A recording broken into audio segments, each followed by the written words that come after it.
Hey everyone, thanks for watching. I wanted to do a quick video on the new generator that I picked up from Harbor Freight. It is the Predator 13,000 watt tri-fuel generator.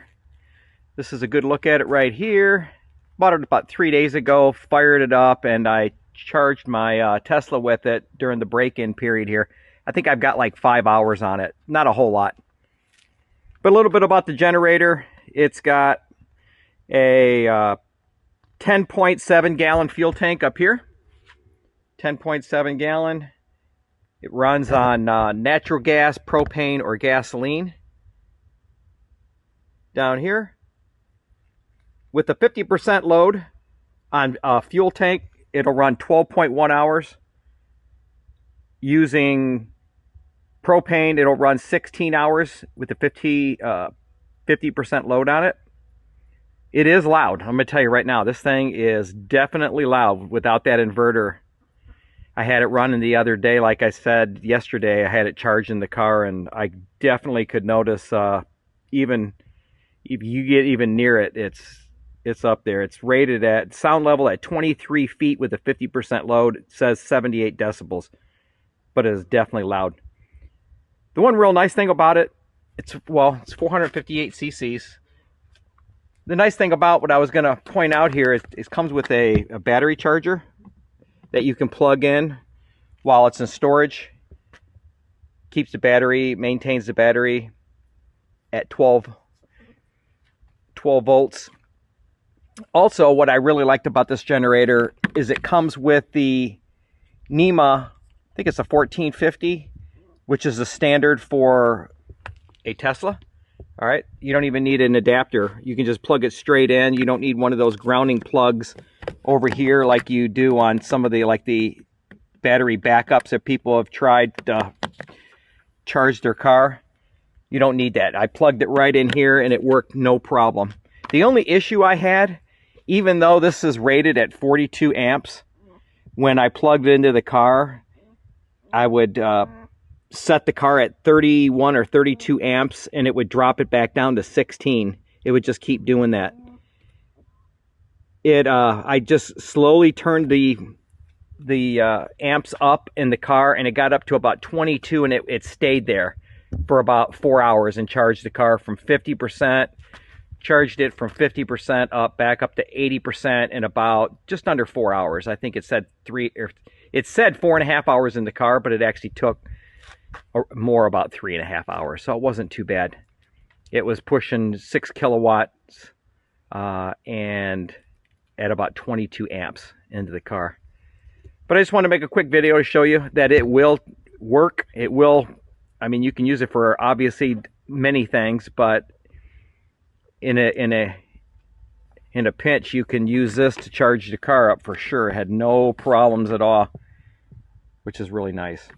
So anyway, comes with your digital display with the hours, runtime, how many volts and all that good stuff that it's putting out.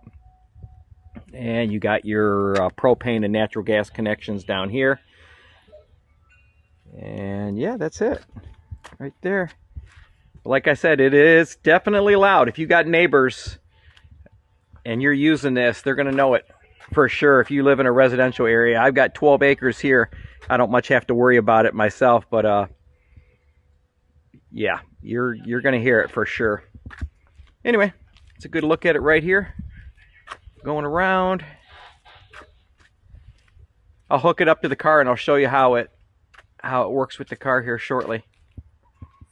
So this is the standard Tesla charger. As you can see, Tesla logo on there. You got your, I think it's the NEMA 1450 connection. Excuse me if I'm wrong, but that's the standard 240 volt connection. The plug is actually compatible with the charger. So I'm going to plug it in right here. Sorry about that. There it is, plugged in.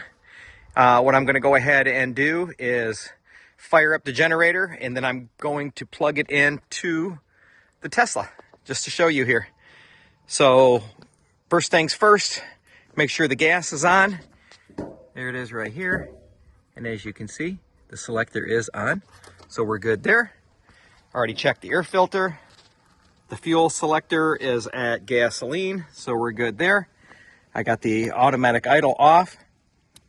Got this shut to the run mode right there.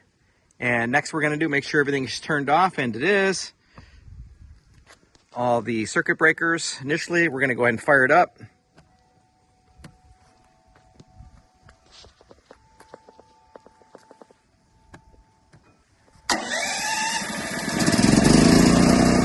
Alright, now we're going to go ahead and close the circuit breaker. As you can see, green. I don't have anything else plugged in.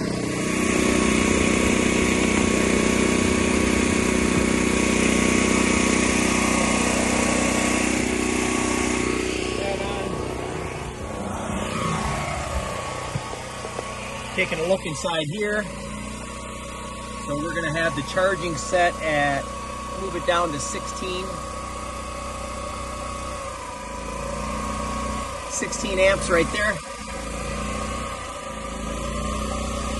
All right, and as you can see, it'll slowly work its way back up.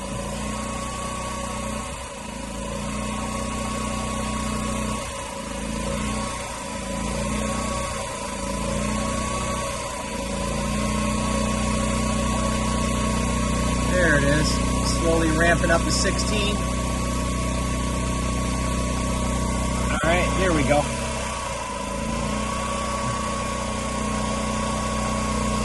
Give it a second.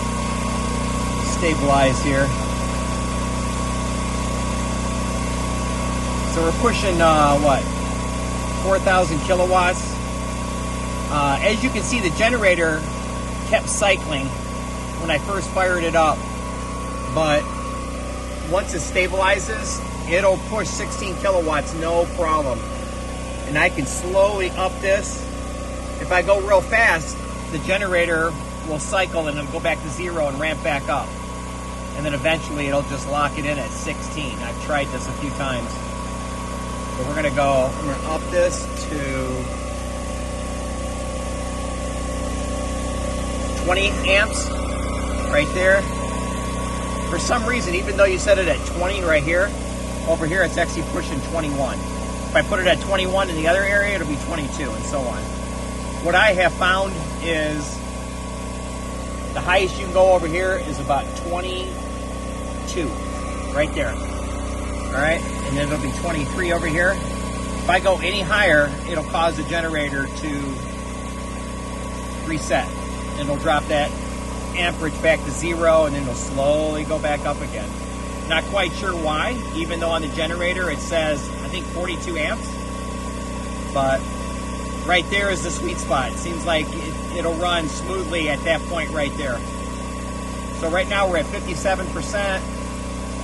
3 hours and 20 minutes remaining. It said that about that yesterday, but it was actually a little quicker to kind of give you an idea.